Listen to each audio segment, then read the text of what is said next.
హనుమకొండ విద్యాశాఖ అధికారి ఆఫీసులో ఏసీబీ అధికారులు ఆకస్మిక తనిఖీలు చేపట్టారు. ఈ తనిఖీలలో 18,000 లంచం తీసుకుంటూ అసిస్టెంట్ ఇంజనీర్ రమేష్ ను రెడ్ హ్యాండెడ్ గా పట్టుబడ్డారు.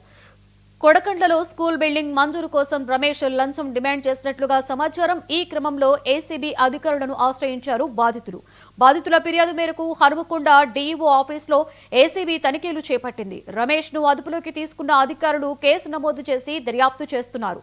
ప్రభుత్వ అధికారులు ఎవరైనా లంచం డిమాండ్ చేస్తే భయపడకుండా తమకు ఫిర్యాదు చేయాలని, లంచమిచ్చి అవినీతిని ప్రోత్సహించవద్దని అధికారులు కోరుతున్నారు.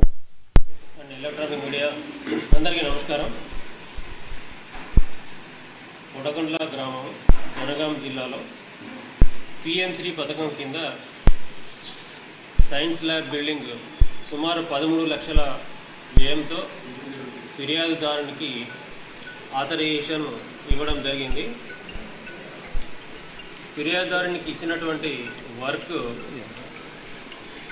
ఈ సంవత్సరం మార్చి నెలలో పూర్తి చేసినాడు.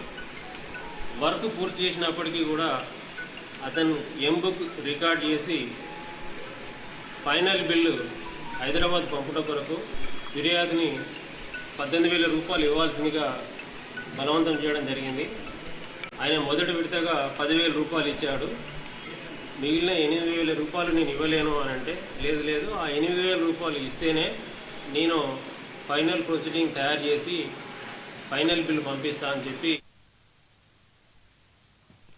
తిరుమలలో శ్రీవారి సాలకట్ల బ్రహ్మోత్సవాలు వైభవంగా